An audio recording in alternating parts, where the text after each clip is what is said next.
Help me reach 7,000 subscribers. Please like the video and share your thoughts in the comments. Your feedback helps make the content better. She did it over breakfast like it was nothing. Saturday, quiet house, coffee warming the counter. Erin glanced at my weekend list on the fridge. Mow, oil change, fix the pantry door, and flicked it with a nail. Don't bother, she said, reaching past me for the creamer. You'll just make a mess, like always. I blinked. It's a hinge. I've replaced 100. Right? And it squeaks after a week. She took her mug to the table and opened her laptop. I'll ask someone who knows what he's doing. I stood there, stupidly holding a screwdriver I'd already pulled for the pantry. Someone who? Mark, can we not? She didn't look up. I have a call in 10. That was the first time she talked to me like I was a kid getting in the way. No eye contact. No thanks. I told myself she was stressed. I rinsed the mug I'd just used. Erin, I said, calmer than I felt. That wasn't necessary. What wasn't? The comment. She sighed. I'm tired of repeating myself. If I need help, I'll say it. Please don't turn this into a thing. I set the screwdriver down. We can fix a hinge, or we can fix how we talk. One of those matters. Good, she said, typing fast. Go fix your tone. If I'd known where it was headed, I'd have taken the screwdriver and driven to the hardware store to buy silence. But I stayed, and I watched it slide. By Monday, the air between us had the temperature of a waiting room. She ate dinner facing her phone. I kept doing the practical things. Trash out, receipts sorted, laundry folded. She barely noticed. Tuesday night, I tried again. What changed? Her eyes didn't leave the screen. I've done all the talking for 3 years. I'm just tired. I'm here, I said. Say what you need. What I need is for you to stop needing me to narrate. She pushed her plate away. Also, stop buying strawberries. They go bad. Then tell me what to buy. There it is. She stood, collected her dish. I'm going upstairs. Erin, slow down. She paused at the doorway. You know what's funny? You only chase when I'm walking away. I'm not chasing. I'm trying to address something. Same thing. The fridge hummed. I stared at the empty chair across from me and ran through a checklist. Did I miss a date? Did I mess up her car? Did I insult her family? Nothing. I washed her plate. I slept light. On Wednesday, I made a decision. Not a speech, an action. At lunch, I blocked out my calendar for the next month's evenings. Gym twice a week. Woodworking class on Thursdays. Saturday mornings at the dog shelter. I emailed the shelter coordinator and signed up for a regular shift. Then I moved the joint credit card to the back of my wallet and set up a new account for my personal expenses and automatic savings. Household bills stayed on the joint one. My time and spending shifted to my control. That night, I set my phone on the counter and told Erin while I chopped onions. Schedule update, I said. I'm not available Thursday nights anymore. I'll handle dinners Monday and Tuesday. You've got Wednesday and Friday. Saturdays I'm out till noon. She opened the fridge. Since when do you schedule without talking to me? Since we started talking past each other. I answered. This way it's clear. No one's guessing. So you're busy now. Looks like it. I slid the onions into the pan. You'll always know where I am. Cute. She pulled out sparkling water, didn't offer me one. And if I have plans that require you? You can ask, I said. If it's important, I'll make room. But the baseline is this. She leaned on the counter, studying me like I'd grown 2 heads. That's not how couples do it. It's how adults do it when unclear expectations wreck the house. She gave a humorless laugh. You got a TED Talk in the last 48 hours? Just tired of tripping over invisible lines. I stirred the pan. Dinner at 7. She walked off without answering. 10 minutes later, I heard a text come in. It was from Laura. You good? Erin's sharp lately. Don't take it to heart. Laura was one of Erin's oldest friends, the kind who sends birthday cards with handwritten notes and brings casserole when people move. We'd met at a backyard barbecue a few summers ago, and she had a quiet, direct way of looking at you when you talked, like she was weighing what you were saying against the world as it is. I typed back. I'm fine. Just recalibrating. She replied with a thumbs up and a call if you need a laugh. I'm excellent at making fun of Pinterest recipes. I smiled, then put the phone face down and finished dinner. Erin ate quickly and went upstairs. I ate slower and thought about hinges and tone and how a simple boundary changes gravity in a room. By the next week, the patterns were clearer. She started leaving dishes in the sink when it was her night. When I did them, she'd say, You love the part where you get to be a hero. When I didn't, she'd step around the stack all day and then text me from the couch. I can't believe you're letting this sit. I didn't reply. I took a shower and went to the garage. My workbench was finally organized. The pantry hinge creaked in the house I used to run like clockwork. I left it alone. On Thursday, after my class, I stopped by a diner. Ben from work was at the counter, nursing a bowl of chili. Ben's the guy who calls out nonsense in meetings without raising his voice. He waved me over. "You look like a man choosing his battles," he said. "Trying to." I Saturday home's tense. He stirred the chili. "You fighting fair?" "I'm not fighting," I said. "I'm setting rules I can keep." "Good. Because when someone treats you like a doormat, lying down to show your soft side is not the move." He scratched his cheek. "You want to come help me Saturday with the fence? Keep you out of the blast zone. I'm at the shelter till noon." "So afternoon." He grinned. "I pay in burgers." Done. When I got home, Erin was in bed watching videos with the volume low. I brushed my teeth. She muted the screen. "Hey," she said. Soft. "You were right about the schedule. I got more done today." "That's good. I was short with you this morning." Her voice was careful, like stepping on a loose board. "It wasn't fair." "Accepted." She slid over a couple inches, a clear invitation. "Stay." I looked at her. I'm not a light switch. Her eyes flashed, then softened again. "I'm trying." "I believe you're tired," I said. "I'm not convinced you're changing." "Keep going. We'll see." She stared for a second, then turned the volume up and rolled away. That was the first warm breeze after a cold front. It lasted 20 hours. The next day, she sent me a screenshot of a couple's retreat with a note. "We should do this." Before I could answer, another message. "Actually, never mind. You'd hate it." I put the phone in my pocket and finished tightening a hinge at a client site. Back in the truck, I typed, "If you want to book it, book it. I'll consider anything that has an agenda and a time limit." She replied, "I'm not going to beg you to care." I left it. There's a difference between caring and being dragged. The following week, she upped the pressure. "Don't go to Ben's Saturday," she said over coffee. "We have a neighborhood thing." "What thing?" "The barbecue at the Culvers." I didn't hear about it. "You never listen." She took her mug to the sink. "You stay? Be present. Send me the invite," I said. "If it's on the calendar, I'll juggle.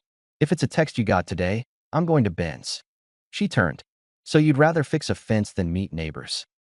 "I'd rather keep my word than break two because you remembered something last minute." "That's convenient." "It's consistent," I said. "You can call that convenient if you want." She stared like she wanted to throw the mug and then remembered the deposit. "Fine. Do whatever." At Ben's, we worked under a pale sky. He hammered while I set posts.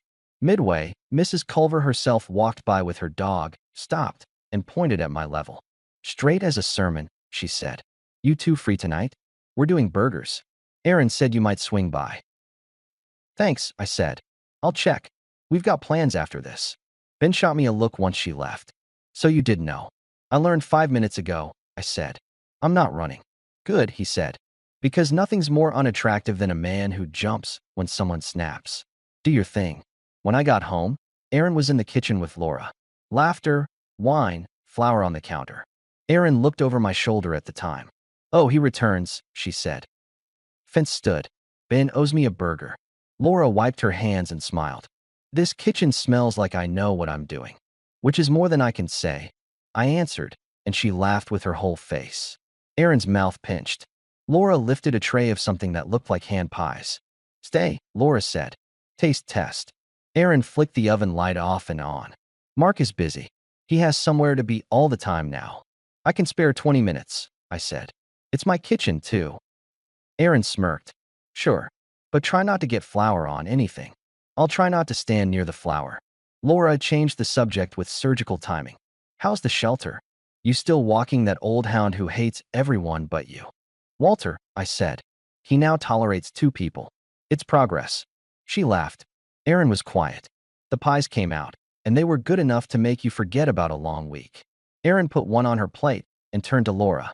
"You know he used to buy frozen meals and call it cooking," she said. "It was a phase." Laura didn't miss a beat.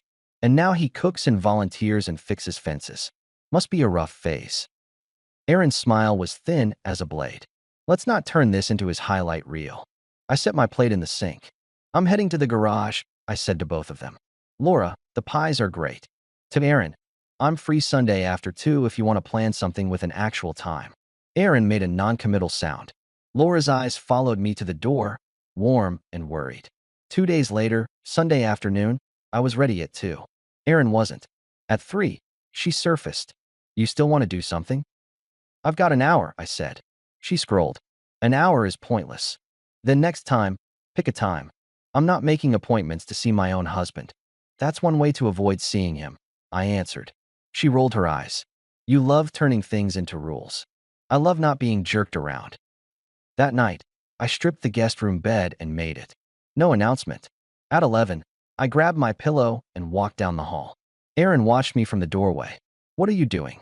Giving us space, I said. You've been clear you need it. So you're moving out of our bed. Temporarily. Punishing me. Protecting me, I replied.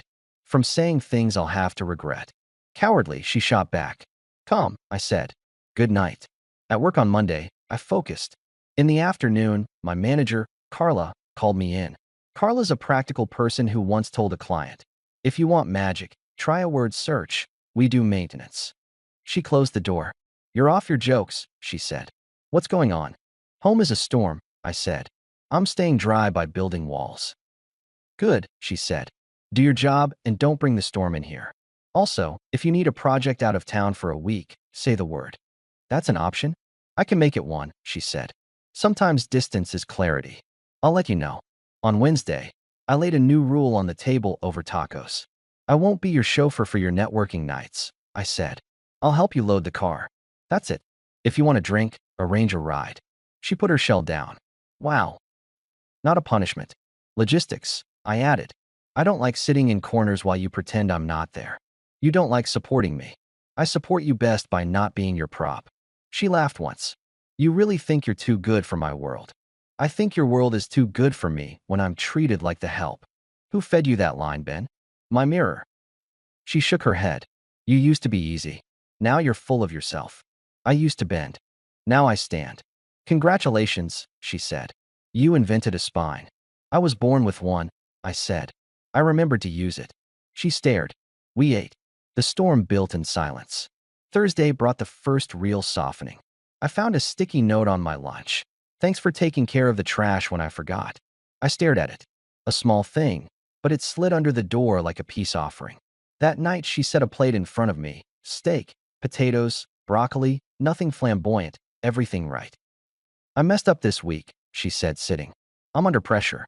I shouldn't have snapped. I'm not your pressure valve, I replied, but I ate. It was good. She watched me eat like she was waiting to see if the food would erase the last month. I didn't give her that version. Do you want to watch that show you like? She asked. I have plans, I said. She nodded slowly. Right? Your new life. My balanced life. She opened her mouth, then closed it. Okay, have fun. I almost stayed. Then I put my dish in the sink, rinsed it, and left. Her softening lasted 48 hours. Saturday, I helped at the shelter, cleaned kennels, walked Walter around the block, then went to Ben's. We finished the fence by mid-afternoon. Ben wiped his hands. You look less haunted, he said. Building things helps. Destroying them can, too, he said. Sometimes doors. Not yet, I said. But soon. When I got home, Erin was on the phone in the living room with someone on speaker. Her tone was high and friendly in a way she didn't use with me anymore. He thinks volunteering makes him a saint, she was saying. Like throwing a leash on a mutt makes up for being absent. I set the keys down calmly. She looked up, saw me, and didn't change her expression. We'll talk later, I said, and went to the kitchen. That night, I slept in the guest room and woke up done with explanations. The following Friday, she told me she was hosting a small dinner on Sunday. Just the girls, she said while she arranged flowers. I need you not underfoot. I'll say hello and watch the game, I said. I won't be in your way. Good, she said, clipping her voice like she was pinning her hair too tight. Don't eavesdrop. Don't give me anything worth overhearing. Sunday came, and the house smelled like garlic and something Herbie Laura would compliment. I helped carry chairs from the garage to the dining room, then rolled the TV cart into the den and put on a game. When the doorbell rang, I paused the screen and opened the door. Laura was first, jeans and a blue sweater, hair up like she had somewhere else to be later and wanted to look good both places. "Hi, stranger," she said. "Hey," I answered. She lowered her voice as Aaron called from the kitchen. "You holding up?" "I'm vertical." "You're also allowed to be human," she said. Then she moved around me with a smile that asked nothing of me and said everything anyway. Two other friends came, Tessa and Jolene, voices high, compliments ready. I did the handshake and stepped aside. Erin popped a cork with a sound like a decision. "Shoes off," she called. "And please don't let Mark talk football at you." "Hi to you too," I added. She didn't look up. I returned to the den. The game muted their chatter until the conversation turned, as it always does in a room full of people with long memory, to spouses. "Communication is key," Jolene said. "Consistency," Tessa answered.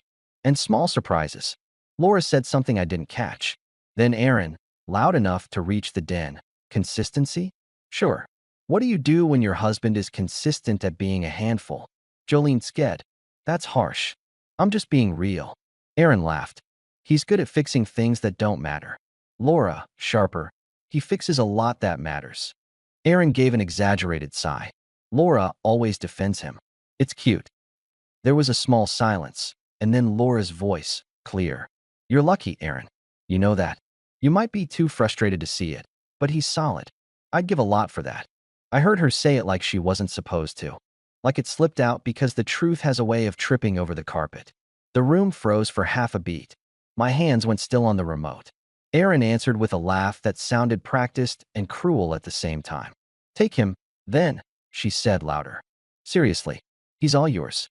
He's nothing but problems." There it was. The kill turn. Not a scream, not a plate thrown. Just a line that cut through the last rope holding the bridge. I didn't stand slowly. I stood like someone who'd planned for this day without knowing it. I walked to the entryway, grabbed my keys, my wallet, and the jacket I keep by the door for spring weather and decisions. Erin watched from the dining room doorway, wineglass tilted, a smirk fighting shock on her face. "You're not actually leaving," she said. "I am," I replied. I looked at Laura. Her eyes were wide, mouth open, apology and something else tangled there. I turned back to Erin and spoke so it landed.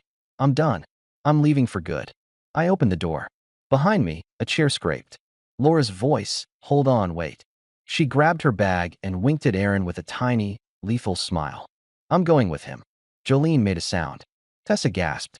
Erin's face changed. Not guilt, not sadness. A different thing. The look of someone who finally realizes a lever snapped off in her hand. Laura caught up with me on the porch. "That was a bad joke," she said in a rush. "But I meant the first part. You're a good man. I heard you." "I don't think this is the time for anything," she added, cheeks flushed. "But I'm not letting you walk out alone. Let's just go somewhere. Talk. Or not. I'll sit with you." I nodded. "Fine. Let's go." We drove with the windows cracked and the spring air coming in like the first honest breath in months. We ended up at a park by the river, the one with the ugly metal sculpture kids climb anyway. We walked a path like a loop you only notice from above. When we sat on a bench, she turned to me. "I'm sorry," she said. For what she said. For not calling it out harder sooner. "You tried," I answered. "I should have tried differently." She tucked a strand of hair behind her ear and looked straight ahead. "I hate what's happened to the two of you. And I'm not neutral, and I'm done pretending I am." I guessed. I leaned back. "I'm not armed for a new story. I'm just done with the old one." "Good," she said. "Done can be clean." We talked. Not about fixing a marriage. About music and trucks and why people pick fights when they're scared. She told me she'd always wanted a workshop but lived in a small place and made do with a corner table and clamps. I told her about Walter and how the dog taught me patience by refusing to walk when the ground was wet. She laughed. "You can stay at my place," she said later, quiet. "No pressure, no anything. I have a couch, a guest room if you can tolerate the plants. Just sleep. Figure things out in the morning. You don't have to." "I know I don't have to," she cut in gentle. "I'm offering. You have my keys if you want them.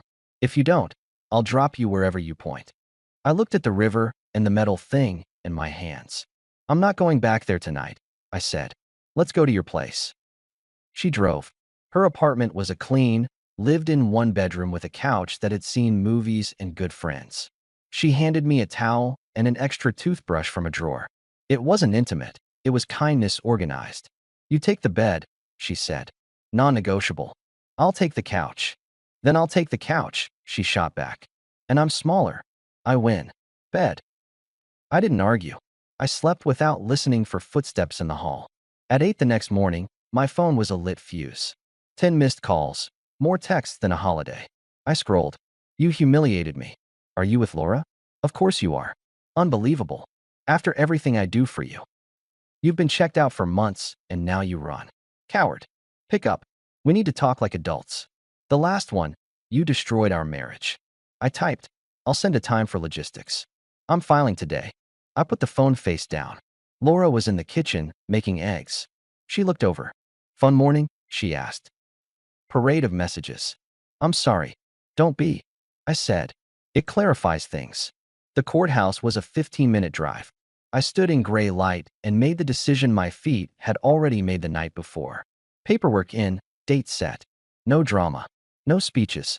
When I came back to the car, my phone buzzed again with messages from Aaron, then from Tessa, then Jolene.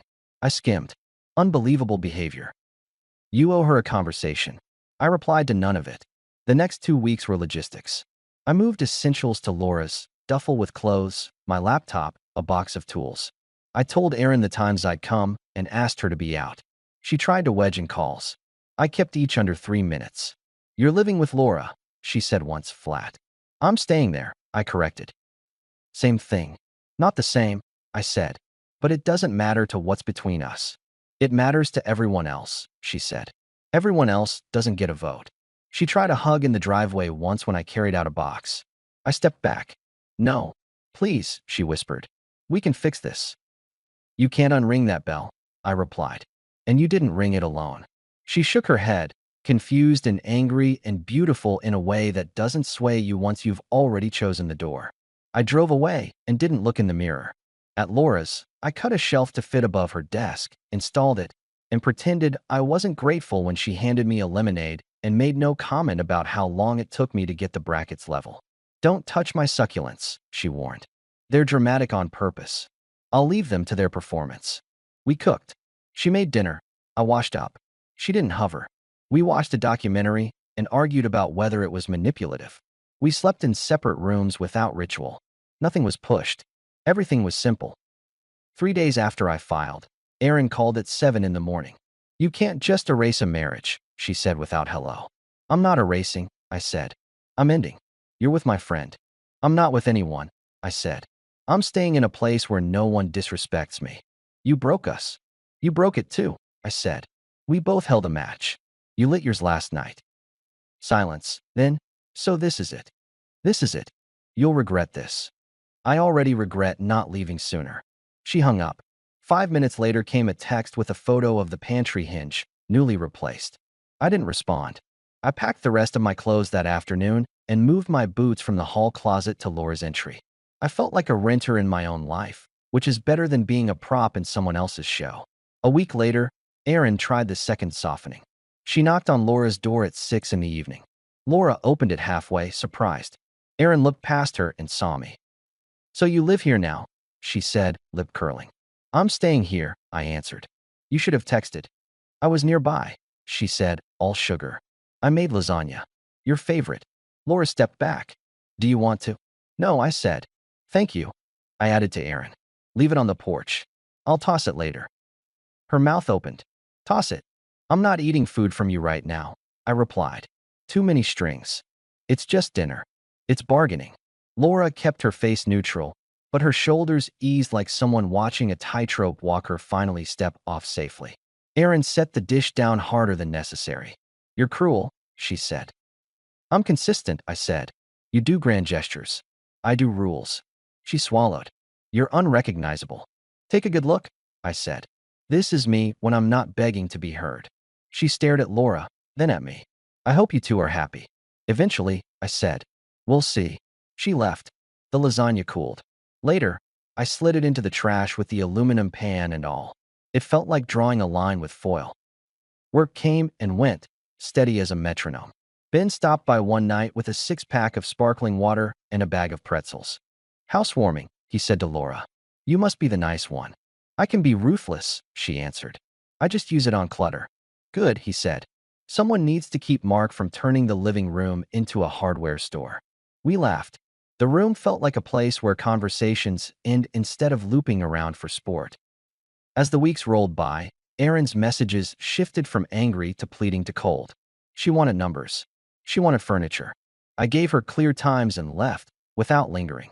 The day we divided what we built together, I ran the inventory like it was a job. You keep the dining set, I said. You picked it. I take the garage tools. I'll transfer the car title to you. I keep the truck. Savings we split. I'll close the joint card after the last bill posts. She scanned the list. That's it. That's it. You're not going to fight me on anything. I'm not fighting, I said. I'm leaving. Her eyes glistened in a way that would have killed me a year ago. You were supposed to be my person. I said. But you wanted a different kind. She looked past me at the hallway where we used to hang coats. What if we start over? We won't, I said. I'm not a project you get to restart. Outside, Laura waited in her car, hands on the wheel, eyes on the middle distance. I got in and exhaled like the end of a mile. How'd it go, she asked. Clean, I said. It's never pretty, but it's clean. We didn't celebrate. We ordered takeout and ate on the floor and tried to name the city's best taco and failed. 2 months turned into 4. The paperwork finalized without fireworks. I moved some of my stuff from storage to a small rental I found on the edge of town with a garage big enough for a bench and a vise. Laura kept a drawer there, then 2. She spent 3 nights a week, then most of them. We didn't rush. We didn't label. We built a routine where kindness wasn't currency. It was baseline. The first time she reached for my hand in public, we were at the Saturday market, arguing about whether peppers belong in chili. Her fingers found mine like they'd always known how. I didn't look at her. I just didn't let go. A year later, we stood in a quiet room with a few friends and said vows that weren't poetic because neither of us needed fancy. We promised small daily things. We promised to speak directly. Ben made a toast that involved the phrase fence-level love and got a laugh. Carla sent a card that said, "Adults only. We don't do drama here." I didn't check if Erin saw the photos. She had moved to a different city 6 months after the divorce. She got half the savings and the sedan. The house went to her because I didn't want it. She sold it within the year when the payments ate the quiet she thought she'd purchased. I heard from Jolene in a roundabout way that Erin rented a smaller place near her sister and didn't host dinners anymore. I didn't gloat. I noted the data. Choices have costs. Laura and I took stock of our stuff. Her warm blankets, my tools, our combined mug collection that made no sense. We sold my rental and her condo and bought a place with a wide front porch and a garage that felt like a dream I hadn't let myself have. The backyard had room for a dog. Walter became ours officially, and he tolerated 3 people, me, Laura, and any neighbor who offered him chicken. On moving day, Laura stood in the empty living room, hair messy, hands on her hips. Feels like a house, she said. Soon it'll feel like home. It already does, I said. She looked at me with that straight-on gaze she'd had since the barbecue, the one that doesn't let you hide. Thank you for letting me be there that night, she said. At the worst door. Thank you for opening the next one, I answered. We hung a shelf together. We argued about the height. We got it wrong and then right. That's the thing about a life built on rules you can actually follow and kindness you don't have to earn.